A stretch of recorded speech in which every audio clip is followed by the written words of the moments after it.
En el mensaje anterior hemos meditado en Primera de Juan, capítulo 1, versículo 1, que dice: lo que era desde el principio, lo que hemos oído, lo que hemos visto con nuestros ojos, lo que hemos contemplado y palparon nuestras manos tocante al verbo de vida.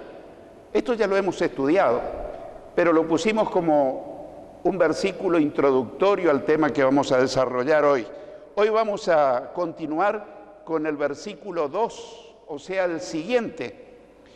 Y ahí vamos a mencionar nuestro primer título. En este estudio vamos a hacer dos grandes títulos. El primero es que todo discípulo de Cristo es un testigo suyo. Todo verdadero seguidor de Cristo es un testigo del Señor. Esa es la evidencia de que somos verdaderos cristianos. Esa es la evidencia que somos discípulos de Cristo. Vamos a dar testimonio, vamos a contarle a nuestros familiares, a nuestros compañeros de estudio, a nuestros compañeros de trabajo, a nuestros conocidos, vecinos, le vamos a dar testimonio. No se trata de predicar, sino decirle: ¿conoces a Jesús?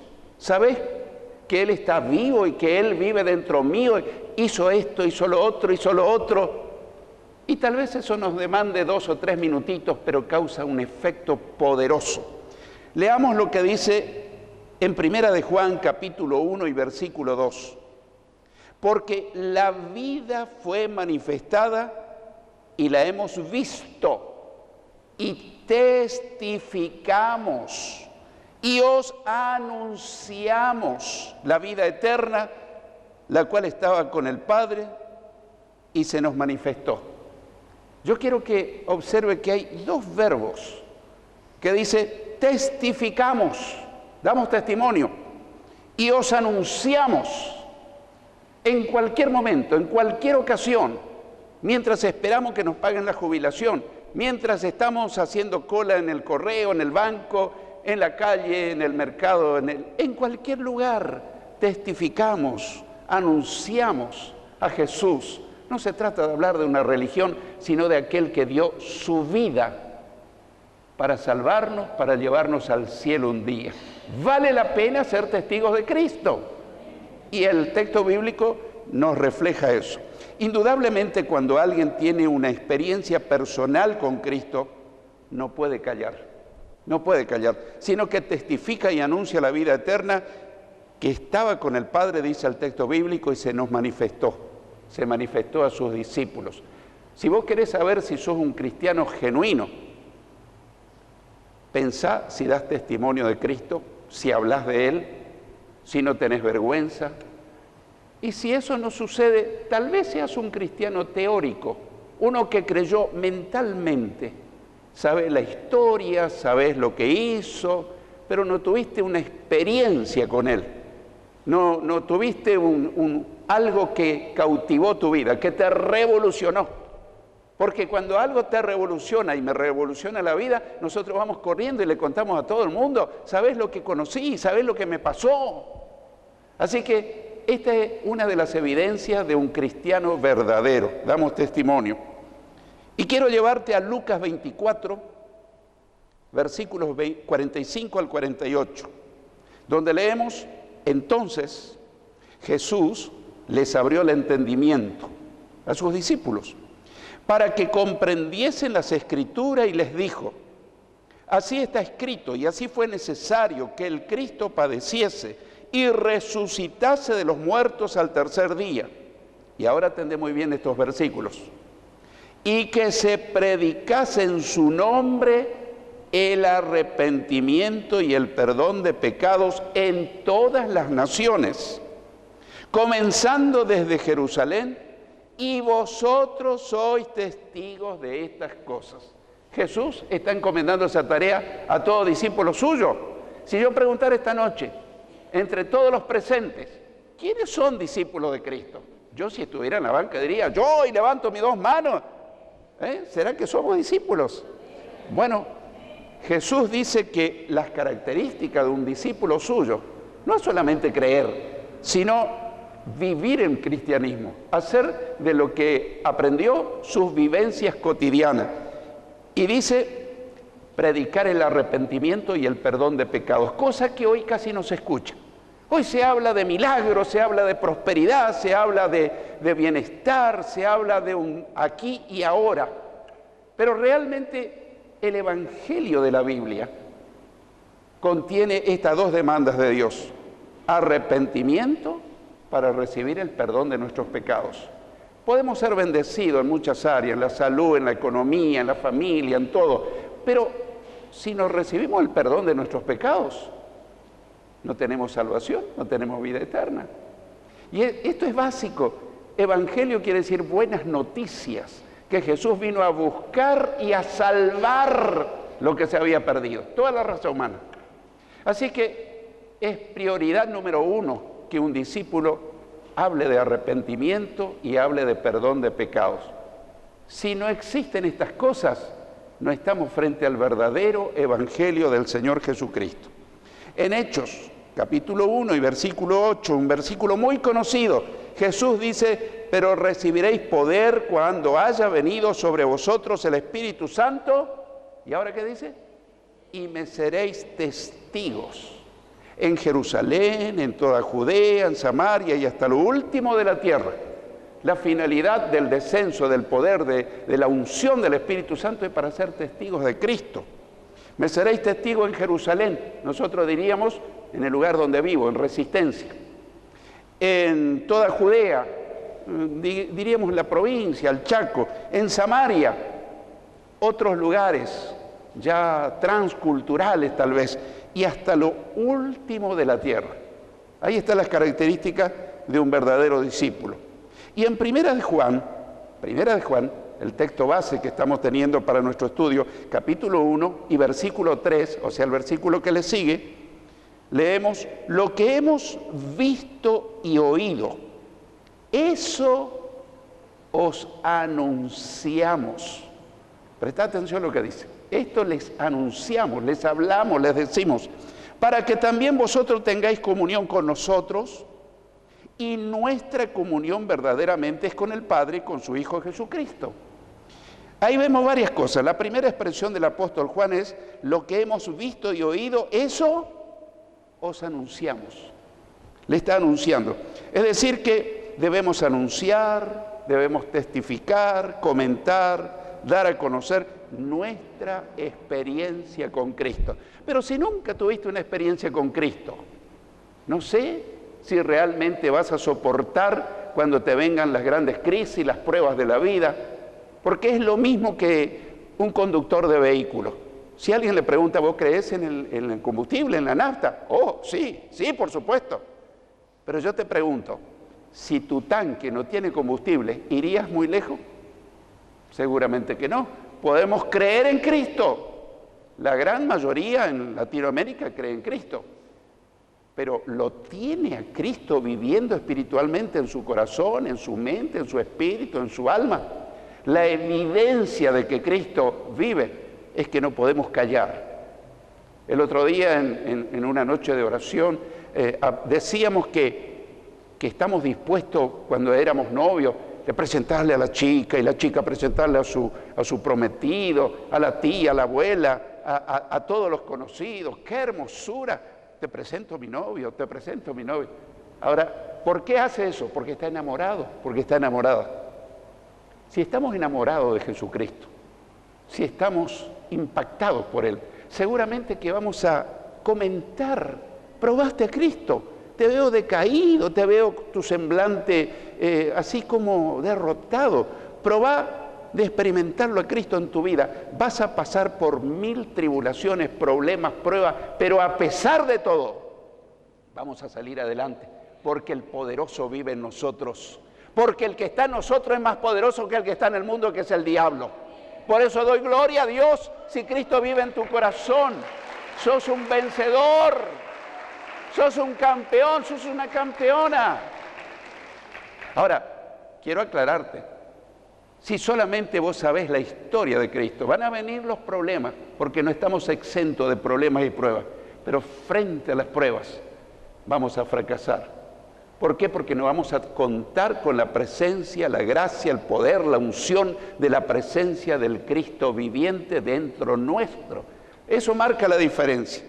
Así que ahí estamos viendo que debemos anunciar a Cristo a todos los que encontramos. La primera expresión del apóstol es que lo que hemos visto y oído, eso os anunciamos, es decir, que debemos dar testimonio de Él. Bueno, alguien podría estar pensando, bueno, los apóstoles, los primeros discípulos, podían hacerlo porque fueron testigos presenciales. Lo tocaron, lo vieron, comieron con Él, caminaron con Él, durmieron cerca de Él. Pero ¿y nosotros? Que no hemos tenido así un contacto físico con Cristo. ¿Será que estamos en desventaja o tenemos las mismas ventajas? Bueno, yo dejo pendiente que vos deduzca de lo siguiente. Saulo de Tarso no tuvo tampoco la experiencia de conocer físicamente a Jesús. Él nunca lo había visto personalmente, porque cuando Jesús estuvo desarrollando su ministerio, Saulo de Tarso era uno de los grandes enemigos del Evangelio, enemigos del cristianismo. Sin embargo, en Hechos 9, versículos 3 al 6, descubrimos algo. Mas yendo por el camino, aconteció que al llegar cerca de Damasco, repentinamente le rodeó un resplandor de luz del cielo, y cayendo en tierra, oyó una voz que le decía: Saulo, Saulo, ¿por qué me persigues? Él dijo: ¿quién eres, Señor? Y le dijo: yo soy Jesús, a quien tú persigues. Dura cosa te es dar coces contra el aguijón. Y escuchá lo que dice el versículo 6. Él, temblando y temeroso, dijo: Señor, ¿qué quieres que yo haga? Y el Señor le dijo: levántate y entra en la ciudad y se te dirá lo que debes hacer. Él nunca había visto a Jesús físicamente.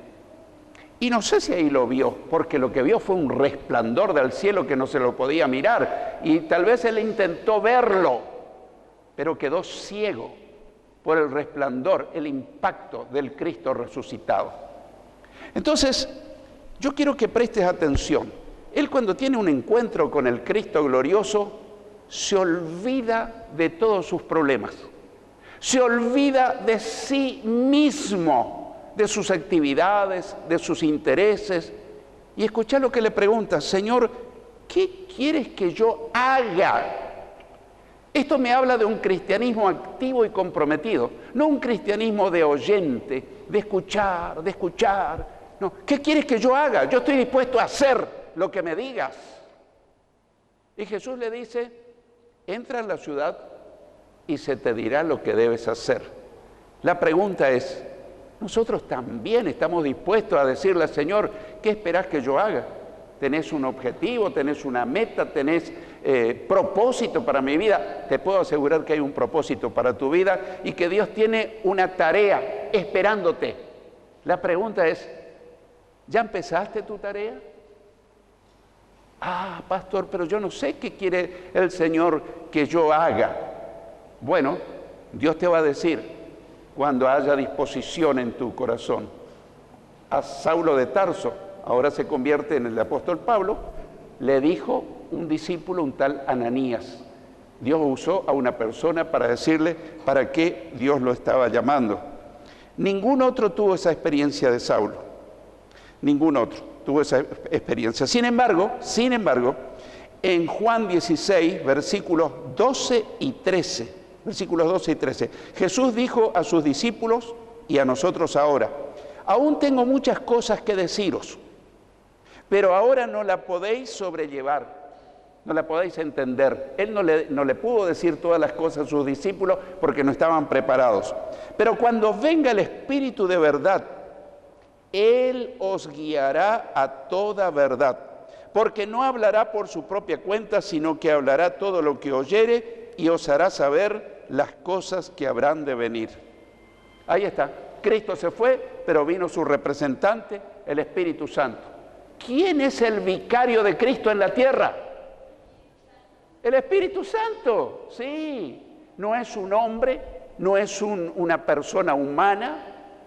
Jamás podría representar a Cristo un ser humano falible, pecador. El único es la persona bendita del Espíritu Santo. Él es el vicario, el representante que vino para enseñarnos, para acompañarnos, para defendernos, para consolarnos, para estar con nosotros en las buenas, en las malas. No estamos solos. Si hemos recibido a Cristo en tu corazón, en tu espíritu, está el Espíritu Santo de Dios. ¡Aleluya! ¡Gloria a Dios! Ahora te puedo decir algo. Si Cristo no vive en tu corazón, el Espíritu Santo no está en tu corazón. En tu corazón hay quebranto, hay desventura, hay tristeza, hay amargura, hay problema. Y ahí tal vez convendría de examinar mi experiencia. ¿Lo recibí a Cristo en mi corazón o lo acepté mentalmente como un hecho histórico? Eso marca la diferencia frente a las dificultades. Es decir que, aunque no hayamos conocido físicamente a Cristo, podemos y debemos ser testigos suyos, porque el Espíritu Santo hace que conozcamos a Cristo en una experiencia personal, en una experiencia espiritual. Ahora vamos al segundo punto de esta noche. El propósito de dar testimonio de Cristo. ¿Qué propósito? ¿Cuál es la meta? ¿Cuál es el objetivo de dar testimonio de Cristo?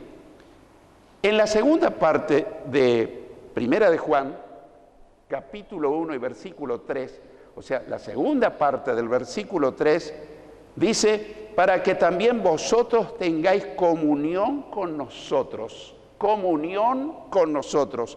Y nuestra comunión verdaderamente es con el Padre y con su Hijo Jesucristo. Quiero apelar a algo del sentido común de las vivencias cotidianas. Cuando vas de viaje y te pones a conversar con alguien, y si esa persona es creyente, sin que te diga, mira, yo soy un hermano en la fe, vos antes de los 5 minutos te das cuenta que estás frente a un hermano en la fe. Su semblante es diferente, su léxico es diferente, su mirada es diferente, hay algo que lo diferencia. Tal vez tiene la misma ropa que toda la gente, tal vez usa el mismo idioma, pero hay algo que te une a esa persona, algo, y terminás diciéndole, discúlpame, ¿vos sos creyente, vos sos cristiano? Sí, ya me parecía, había algo. Y te describo la escena contraria. Podemos estar con familiares, con hermanos sanguíneos, con primos, con tíos, y si no son creyentes, vos hablas un ratito y es como que se te termina el repertorio. No porque no sepamos de hablar de política, hablar de deportes, podemos seguirle la corriente, pero después es como que nos empezamos a aburrir, porque nuestro tema, nuestro gran tema es Cristo. Nuestro gran tema es la palabra de Dios. Nuestro gran tema es la esperanza de la vida eterna. Y con esas personas al ratito estamos prácticamente aburriditos porque ellos están en otra y nosotros estamos en otra. ¿Sí? ¿Ocurre eso o no?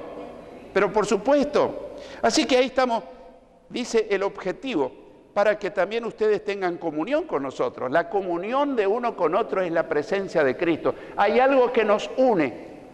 No es la iglesia, no es la congregación, no es la denominación, es la presencia de Cristo en la otra persona y en mí. Hay algo que nos une y nuestra comunión es verdaderamente con Dios, el Padre, y con su Hijo Jesucristo. El primer propósito es dar testimonio de Cristo para que también ustedes tengan comunión, los creyentes, los que se convierten a Cristo, y también tengáis comunión con nosotros. La evidencia de ser salvo es la comunión entre hermanos.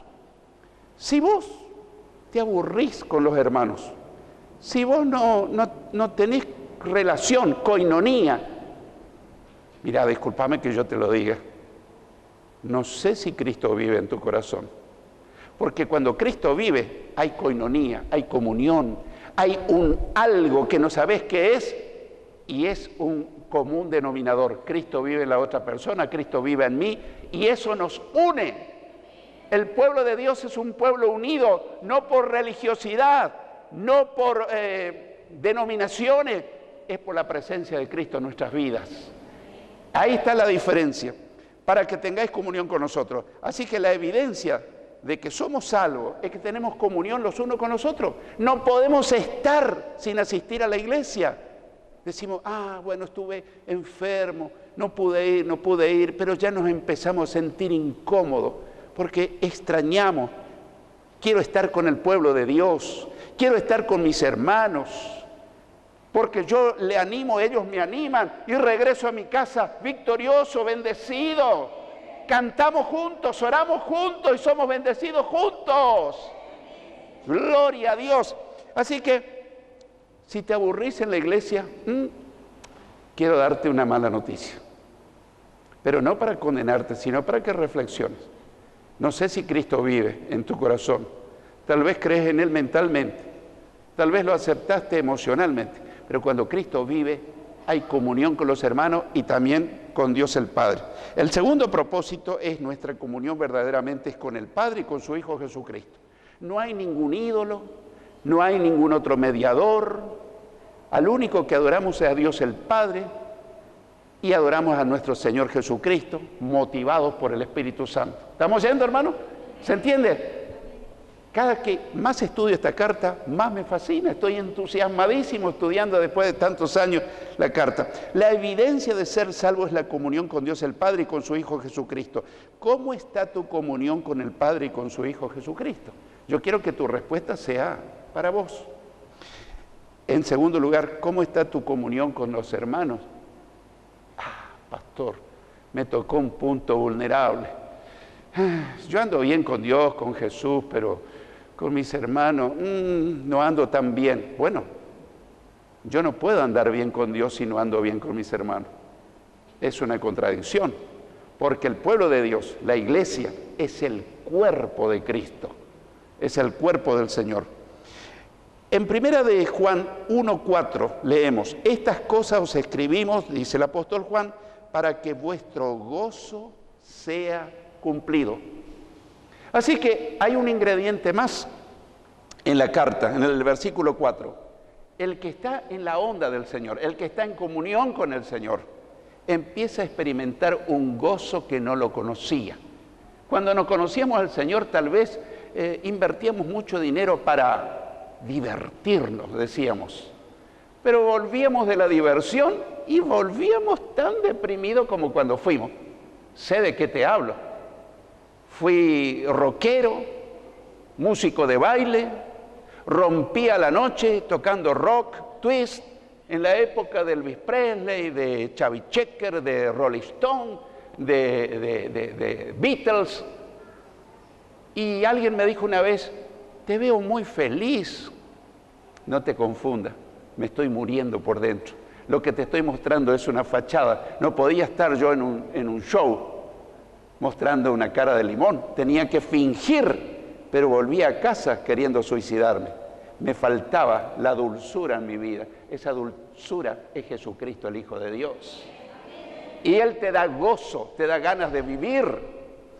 Así que, para que vuestro gozo sea cumplido, cuando tenemos comunión con los hermanos en la fe, comunión con Dios el Padre y con su Hijo Jesucristo, se hace real el gozo de Dios en nosotros. Tenemos un gozo completo para que vuestro gozo sea cumplido, como dice el versículo.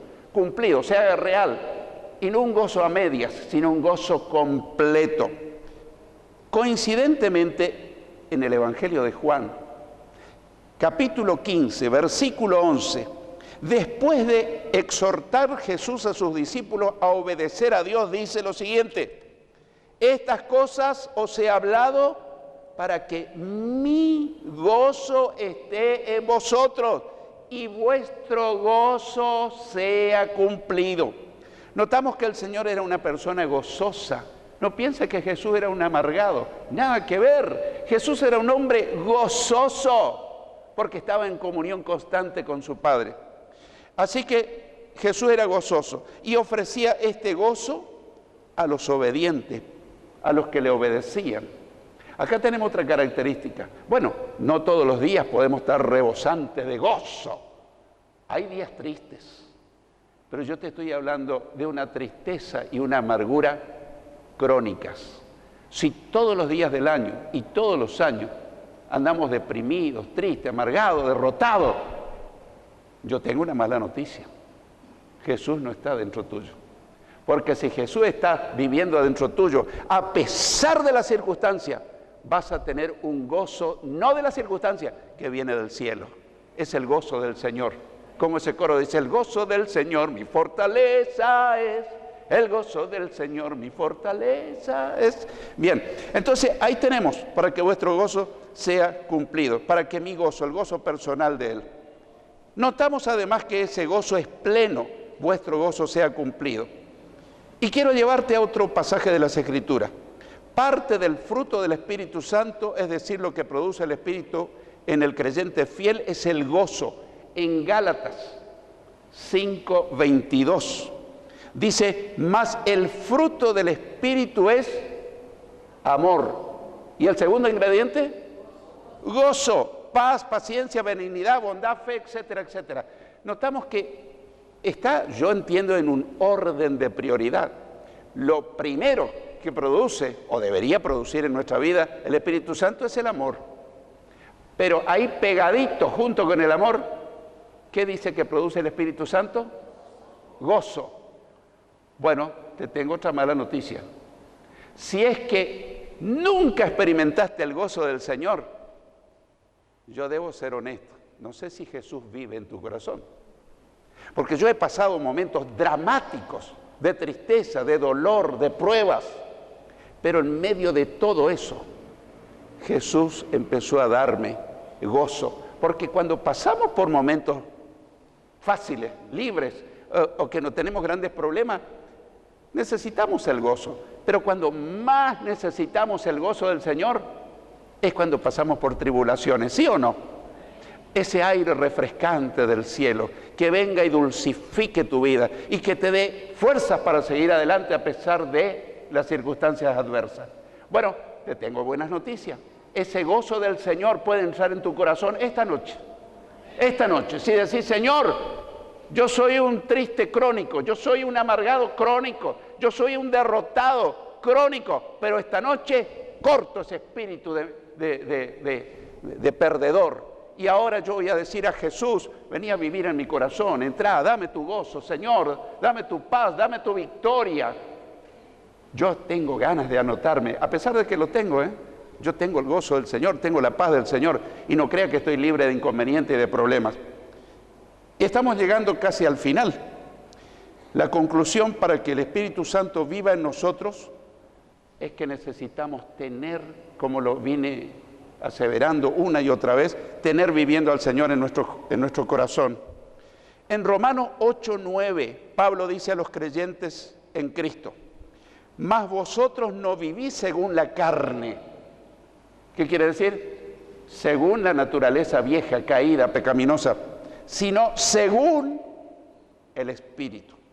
Si es que el Espíritu de Dios mora, vive en vosotros.